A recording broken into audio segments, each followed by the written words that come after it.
Halo Taurus, selamat datang dan terima kasih sudah mampir. Semoga kamu dalam keadaan sehat. Ini adalah general reading untuk bulan April. Kita akan lihat apa yang kamu perlu tahu di bulan April ini ya. Oke, yang pertama overall energinya itu aku melihat bahwa ini adalah energi yang harmonis, ini energi yang suportif buat kamu dan vibe-nya tuh bagus gitu ya. Kecuali nanti ada satu nih kartu yang memang agak sedikit challenging, cuman walaupun dia challenging karena energi dominannya tuh ringan, bagus dan suportif buat kamu. Jadi kamu nggak perlu khawatir dengan hal itu. Lalu yang kedua gini, kita bahas dulu dari tarot dulu yang di atas ya. Ini yang pertama, kartunya adalah Nine of Pentacles yang pertama, yang kedua Ace of Cups, lalu Seven of Pentacles. Ini berbicara kayak kamu, kayak mungkin di satu titik lagi membangun kenyamanan kamu, keberlimpahan kamu. Ibaratnya kamu mungkin juga berpikir gini, harta gak usah banyak-banyak, yang penting gue nyaman, yang penting gue damai, yang penting gue bisa mencukupkan diri gue gitu. Punya teman bagus, punya pasangan bagus, nggak punya juga nggak apa-apa. Lalu yang kedua, energi Ace of Cups ini kan, Ace itu semua hal yang baru gitu. Cups itu berhubungan dengan emosi, berhubungan dengan spiritualitas. Bisa jadi sesuatu yang baru bikin kamu happy, sesuatu baru. Itu kayak pemulihan hidup kamu, pemulihan hati kamu, atau bisa juga kayak detox gitu ya, seperti membersihkan diri kamu luar dan dalam. Membersihkan luar dalam tuh dalam artian energi juga gitu, aura juga. Mungkin kamu mencari tahu caranya gimana, mungkin kamu juga belajar kayak holistic holistic living gitu, nggak cuma memperhatikan kayak aspek-aspek di luar diri kamu, di dalam juga mental, emosional, spiritual, makanan yang kamu konsumsi, semacam itu ya. Terus Seven of Pentacles ini berbicara tentang tentang kerja keras, dedikasi, kesabaran, juga ada energi karma di situ. Karena gini, setiap yang kita tabur, kita tuai gitu. Apa yang kita kasih keluar, pemikiran kita yang kita kirim, karena pemikiran itu kan sinyal energi. Apa yang kita pancarkan kepada alam semesta akan kembali lagi kita. Seperti itu. Jadi kayak ada energi tabur tuai di sini, mau baik yang kelihatan maupun yang tidak kelihatan. Nah, ini tadi yang aku bahas ya, kenapa mungkin ada sesuatu yang sedikit challenging atau mungkin agak sedikit sulit. Tapi bisa juga enggak sih, kayak gini, Saturnus itu tema kerja kamu, tema besar kamu ya, dikonfirmasi sama Ten of Pentacles. Saturnus itu adalah planet ibaratnya tough love gitu, ibarat orang tua sayang sama anaknya, kadang ditegur, kadang dipukul, kadang dimarahin. Karena mau anaknya tuh punya attitude yang bagus, mau anaknya memperhatikan gimana punya kehidupan yang baik, memberi nasihat. Ya, Saturnus itu seperti itu, kadang perlu mendisiplinkan kita gitu, kadang memberi kita tantangan, kadang memberikan kayak bumbu-bumbu kehidupan yang rasanya mungkin tidak nyaman, tapi dengan tidak nyaman kita bertumbuh, kita diberi tantangan, kita jadi individu yang berbeda ke arah yang lebih baik, lebih dewasa, lebih kuat, lebih punya mungkin kematangan emosional, lebih punya apalagi integritas dalam bekerja, hal-hal semacam itu gitu ya. Kadang kita kalau misalnya pun kita sudah sadar gitu, kita butuh bersikap yang baik sama orang, kita butuh berintegritas dalam bekerja, kita sudah sadar hal seperti itu. Nah, itu kita nggak perlu lagi kayak diberitahu gitu kan. Ya udah tinggal menjalanin aja. Jadi ini bukan sesuatu yang sulit. Nah, makanya aku bilang tadi ini belum tentu juga berbicara tentang tantangan, karena kata kuncinya di sini adalah struktur gitu. Kayak ada sesuatu hal yang berhubungan dengan struktur.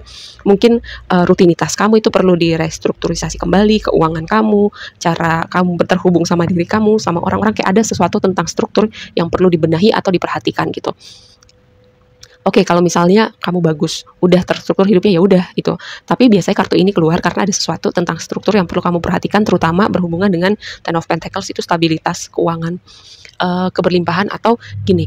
Kalau kamu mau menuju Ten of Pentacles, kamu kayak Ten of Pentacles itu kan kamu punya semua gitu. Kalau kamu berjalan menuju ke arah situ, jadi ada hal yang perlu direstrukturisasi kembali di hidup kamu. Oke? Terutama tadi tuh ada pesan tentang membangun stabilitas, kenyamanan, membangun stabilitas, membangun kenyamanan dengan Nine of Pentacles tadi di situ ya. Oke, yang berikutnya, blessingnya adalah Cancer dengan kata kuncinya itu immersion, lalu konfirmasinya Ace of Swords. Cancer sama Ace of Swords itu kan energi air dan energi udara. Kalau di Natal chart 2 energi ini nggak nyambung ya, nggak ada hubungannya sama sekali. Mungkin ibaratnya bisa jadi ya ada di frekuensi yang berbeda, tapi ini posisinya ada di blessing kamu gitu. Jadi bisa jadi dua hal atau dua kepribadian yang mungkin terlihat yang gak nyambung, terlihat gak ada hubungannya, terlihat gak ada benang merahnya, terlihat kamu gak ngerti ini kenapa ada di hidup kamu, tapi ini bisa jadi blessing buat kamu ya. Nah, ini yang harus kamu perhatikan gitu. Mungkin ada hal-hal di hidup kamu yang awalnya kamu, ini apaan sih, kok ini ada di hidup aku, orang ini ada di hidup aku, kayak ibaratnya kita berada di dua dunia, kita beda frekuensi. Nah, itu yang pertama gitu. Jadi kamu pay attention gitu, jadi aware untuk memperhatikan mungkin ada hal seperti ini di hidup kamu. Lalu yang kedua, bisa jadi karena Ace of Swords itu clarity, bisa juga komunikasi gitu, mungkin ada heart to heart conversation karena di sini Cancer, energi Cancer itu kan merasa gitu, benar-benar menyelami emosi. Mmm, jadi mungkin ada heart to heart conversation yang mungkin selama ini nggak bisa atau selama ini belum ada waktunya atau karena ada keterpisahan juga ya. Jadi ada pembicaraan dari hati ke hati. Aku nggak tahu ini konteksnya apa, yang jelas ini posisinya ada di blessing kamu gitu. Jadi outputnya itu entah untuk kamu atau kebaikan pihak-pihak yang ada dalam situasi ini ya. Lalu yang berikutnya, ini bisa berbicara juga tentang kayak gini, kamu bisa melihat situasi dengan jernih walaupun ada situasi-situasi yang mungkin signifikan buat emosi kamu gitu ya. Kadang kita senang pun kita suka melakukan hal-hal yang bisa kita sesali nanti. Sama ketika kita sedih, kita tidak bisa melihat sebuah situasi dengan jernih. Nah, seperti itu ya. Aku melihat kombinasi ini seperti emosi kamu happy banget atau kamu sedih banget, kamu tetap bisa berpikir dengan jernih ya, dengan dua kombinasi ini. Atau ada orang-orang yang akan membantu kamu untuk berpikir dengan jernih ketika ada situasi yang mungkin berpengaruh signifikan untuk emosi kamu. Nah, yang berikutnya yang jadi tantangan solar flare di sini Nine of Pentacles. Nine of Pentacles muncul 2 kali. Jadi ada suatu pesan tentang independen, tentang kenyamanan, tentang stabilitas, tentang kamu bisa menikmati atau memberi kenyamanan itu untuk diri kamu dulu ya. Atau kamu mungkin ketika ini jadi tantangan gitu, mungkin kamu ada sebagian dari kamu yang mencari kenyamanan itu di luar diri kamu, dengan orang-orang, dengan hal-hal tertentu, hal-hal yang kamu lakukan. Dengan solar flare di sini mengaktifasi, mungkin ada trigger, mungkin ada situasi yang akan muncul ke permukaan untuk gini, untuk kamu tadi ada tema tentang restrukturisasi gitu ya. Jadi ini bisa jadi hubungannya dengan independen kamu, berhubungan dengan kenyamanan kamu, atau ketika tadi aku bilang di awal kan, kalau kamu hidupnya sudah berintegritas, sudah tahu disiplin, sudah tahu bersikap baik, kayak itu tuh udah nggak perlu dikasih tahu lagi kan. Nah, cuman karena di sini ada kartu Saturnus, berarti ada dari penonton aku yang perlu merestrukturisasi atau ada hal tertentu yang perlu kamu benahi gitu dalam aspek-aspek tertentu kehidupan kamu gitu ya. Dan bisa jadi juga kayak kamu melihat nih ada situasi di luar diri kamu, kayak ini nih perlu dibenahin deh ya, ini perlu dibenahin, cuman kamu merasa nggak perlu ikut campur gitu, cuman kamu jadi penonton aja gitu ya. Karena sebagai sebagai reader, aku tuh kadang suka melihat, aku tuh suka baca tarot gitu untuk diri aku sendiri. Cuman kadang aku melihat situasinya itu bukan tentang diri aku, tentang sesuatu yang mungkin aku temuin dalam dunia eksternal aku gitu. Jadi ini semoga bisa dipahamin gitu ya.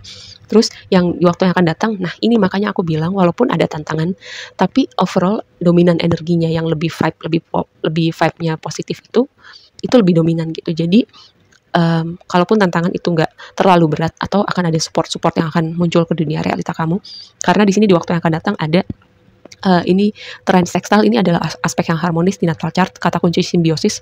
Terus di sini ada Queen of Wands gitu, simbiosis. Jadi kayak yang tadi mungkin ada trigger, mungkin ada situasi yang akan membantu kamu, karena Queen of Wands ini adalah energi orang charming, orang yang atraktif, orang yang nyaman sama dirinya, percaya diri, dan melambangkan karisma gitu. Mungkin ini adalah proses glow up kamu, atau ada orang-orang yang akan membantu kamu sampai di titik ini, situasi yang mungkin men-trigger kamu untuk sampai di titik Queen of Wands. Lalu di berikutnya Venus, Beloved, ini adalah energi kamu. Venus itu adalah planet kamu ya. Terus kata kuncinya Beloved, dikasihi, disayang. Terus ada Wheel of Fortune di situ. Ini kayak pertemuan dengan cara yang tidak biasa dengan seseorang, signifikansinya hubungan romantis. Tapi bisa juga untuk hubungan pekerjaan, hubungan pertemanan gitu. Kita nggak pernah tahu ya, orang-orang yang semesta kirimkan di hidup kita caranya juga pasti kadang-kadang tidak biasa. Yang jelas dengan Wheel of Fortune ini kayak ada sesuatu yang unpredictable, sesuatu yang tidak terduga atau caranya tidak biasa. Lalu yang berikutnya ada sesuatu pesan tentang karma. Tadi aku berbicara tentang karma juga di awalnya dengan Seven of Pentacles. Jadi dengan Wheel of Fortune itu seperti roda berputar gitu. Karma akan selalu berputar sama kayak roda Wheel of Fortune. Kayak apapun yang kita tabur, kita akan tuai gitu. Apapun konsekuensi, jadi itu kayak energi aksi reaksi gitu. Selalu akan kembali kepada kita, selalu caranya itu akan membuat kita mengerti. Dan bisa jadi kalau ini bukan kamu, ada orang terhubung sama kamu, atau kamu melihat gitu. Kayak tadi aku bilang di awal, kamu melihat ada orang-orang yang karmanya kembali ke dia gitu, atas konsekuensi hal-hal, entah itu baik, entah pun itu nggak baik ya. Aku bilang tadi, mungkin situasi yang aku gambarkan ini bukan spesifik buat kamu, tapi kayak kamu jadi penonton untuk reading ini ya. Ini kayak reading orang lain tapi kamu jadi penonton. Oke, aku rasa segitu aja dulu readingnya kali ini buat kamu. Semoga bermanfaat dan sampai ketemu di reading berikutnya. Bye.